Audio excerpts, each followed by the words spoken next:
Irmãos e irmãs, nesse dia em que a Santa Liturgia nos reservou esse momento em celebrarmos a Santíssima Virgem Maria como nossa intercessora diante de Jesus, nos auxiliando no caminho da salvação.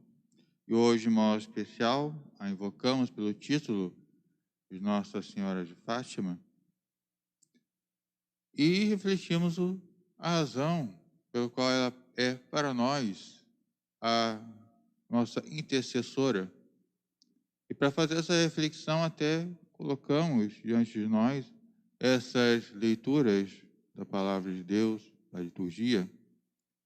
Na primeira leitura, tirada do Atos dos Apóstolos, é narrada uma situação em que muitos, porque vieram do povo de Israel, passaram pelas obrigações da lei mosaica, abraçaram a Cristo como seu Salvador, tornaram-se cristãos, mas desejavam e reconheciam que aqueles que vinham dos paganismos também tinham que se submeter à lei mosaica.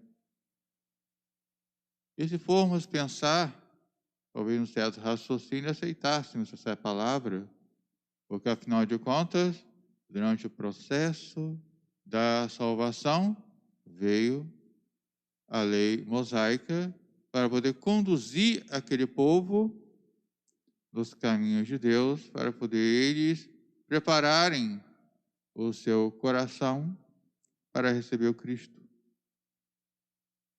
No entanto, a oposição de Paulo, de Barnabé e de tantos outros é de que,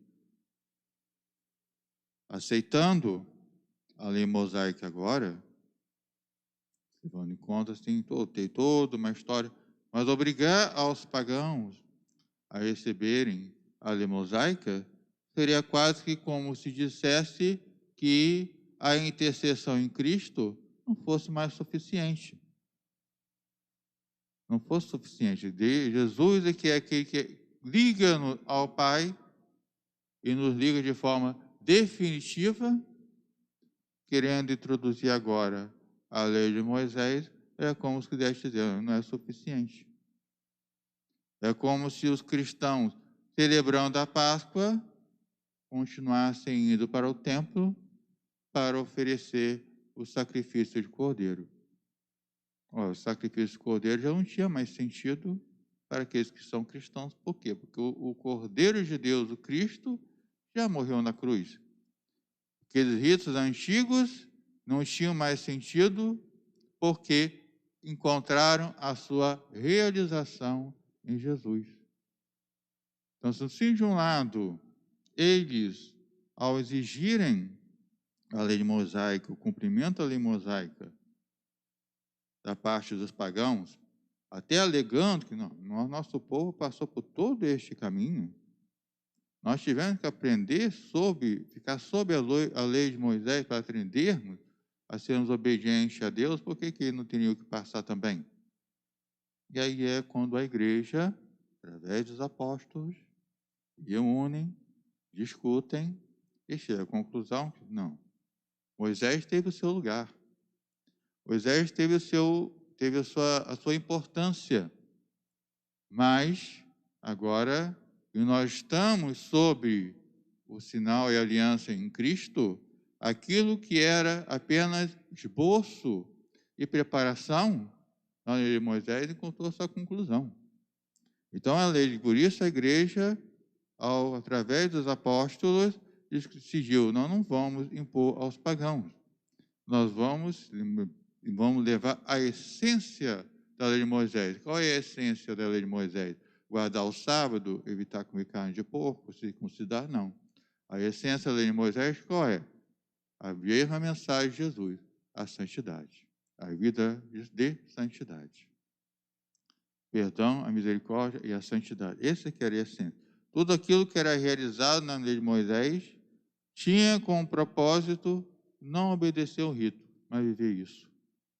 E como Jesus já veio, ele não precisa de outro para para ficar junto com Ele na intercessão, na realização da obra da salvação. Como se Jesus precisasse de Moisés agora. Não. Jesus é único e insubstituível como nova aliança em Cristo. Pois é como nós colocamos no Evangelho. No Evangelho, Jesus é a videira e nós somos os ramos. Nós somos ligados diretamente à videira. Moisés só tem sentido enquanto ajuda a nós, ajuda aqueles, os filhos de Israel, a encontrar Jesus e se unir a Ele, como auxiliar para fazer a nós, para encontrarmos a Jesus, não auxiliar de Jesus. Por isso a palavra do Evangelho é tão importante nesse sentido. Muitos mesmo até se perguntam se Jesus estaria falando uma parábola ou não. Isso já é outra coisa, isso já são discussões dos estudiosos. O que interessa é entender que qual é o propósito de Jesus nessa parábola. É dizer que só produzimos frutos porque estamos ligados a Ele. Obedientes à lei de Moisés, poderia até ser obediente, mas o que faz ser frutos de salvação, frutos de santidade, não é a pura e simples obediência à lei de Moisés, mas é a ligação com Cristo.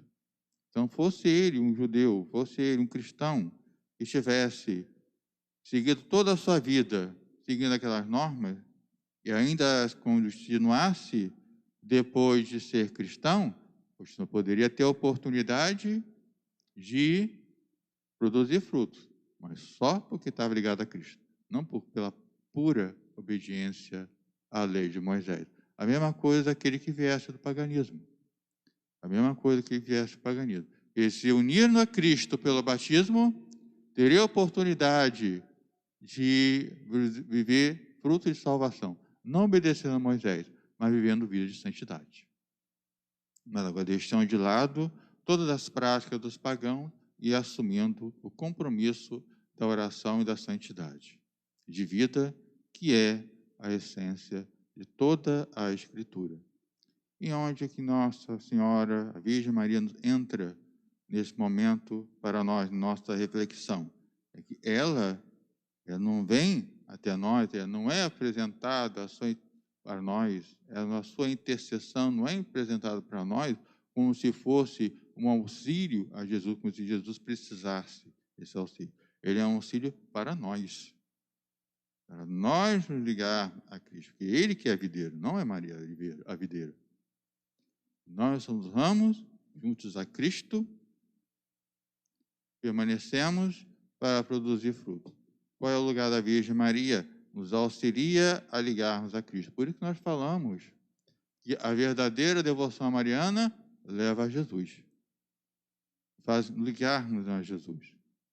Não fazemos uma devoção mariana que é a parte de Jesus. Uma devoção mariana que nos leva a Jesus.